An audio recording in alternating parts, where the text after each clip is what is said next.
DJ La Chozo Ome Tumi Kushep Jim McGovern Chogisung Shenangu. I request Honorable Representative Jim McGovern to address the gathering, please.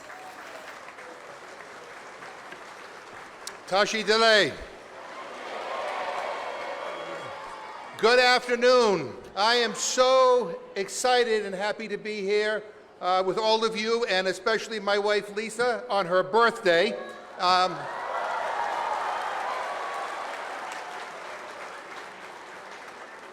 But it is a pleasure to be here today and to have begun this day with an audience with His Holiness the Dalai Lama this morning. It was powerful, it was moving, it was inspiring. He is incredible. We need him. The world needs him. This is the second time my wife Lisa and I have visited Dharamsala. The last time was in May 2017 with a congressional delegation led by Speaker Emerita Nancy Pelosi. And I want to acknowledge her leadership on Tibet for all these years.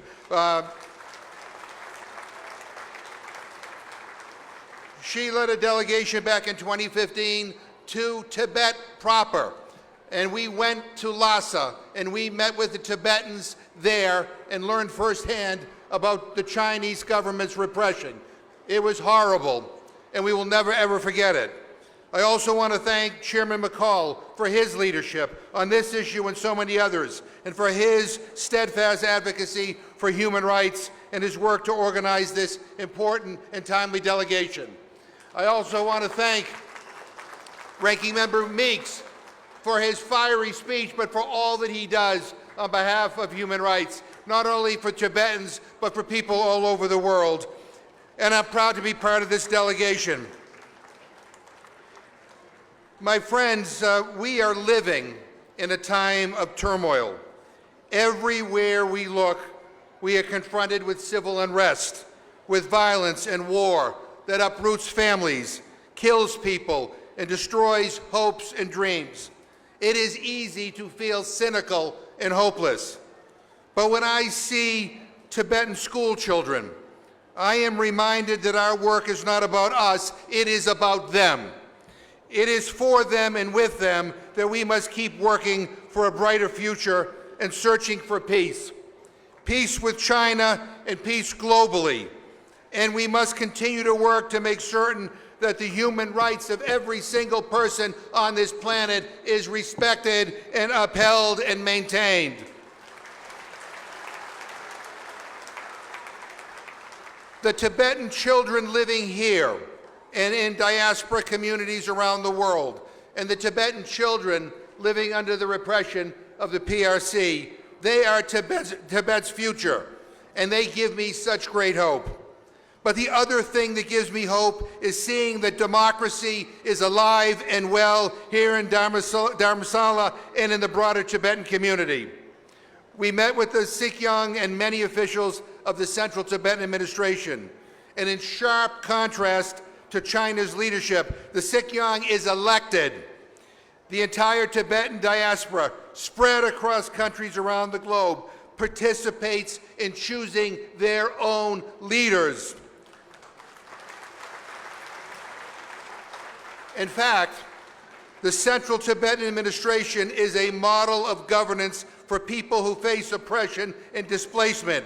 It is a symbol for those living in China, a symbol of what a different future could look like. Our presence here today is also a symbol, a sign to Chinese leaders that America will never, ever waver in our support for the Tibetan people.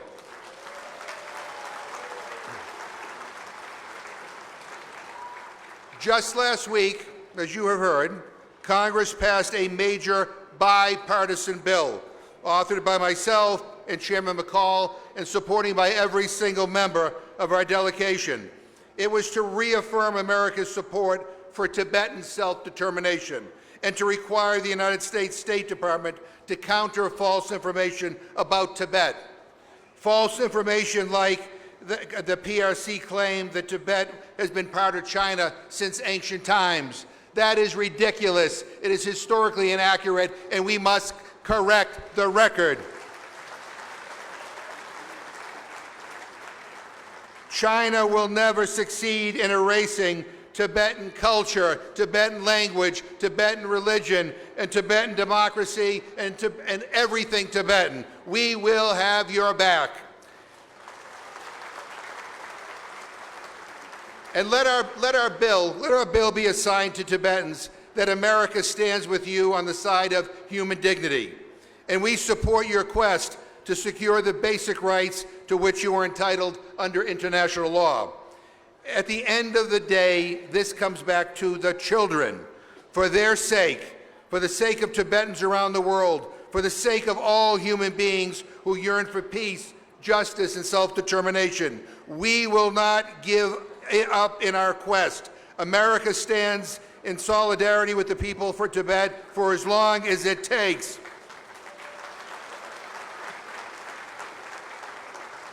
You know, China has an opportunity to do what is right, and they can change the narrative for the better.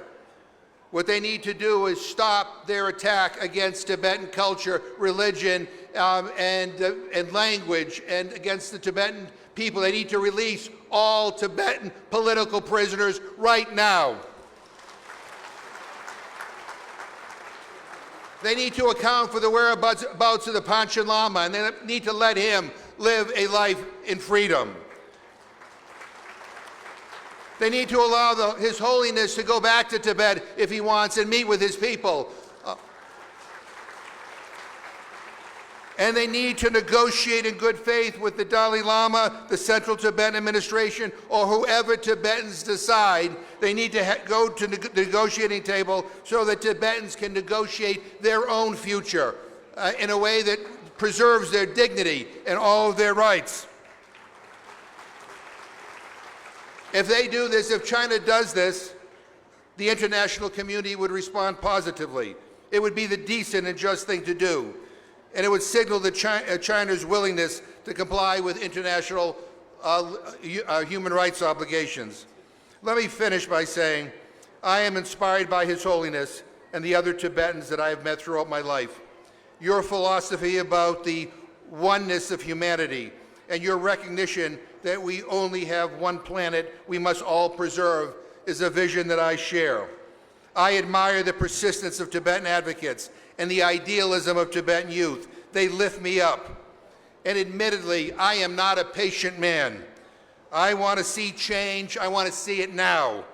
But I respect the patience that my Tibetan friends bring to the struggle for Tibetan autonomy and dignity. This is a community very much in the spirit of His Holiness that is dedicated to love and all that is good. So I want to thank you once again for inviting us to visit Dharamsala.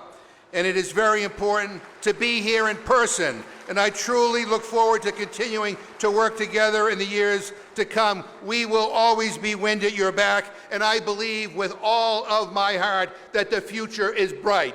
Thank you very much. Thank you, Representative McGovern.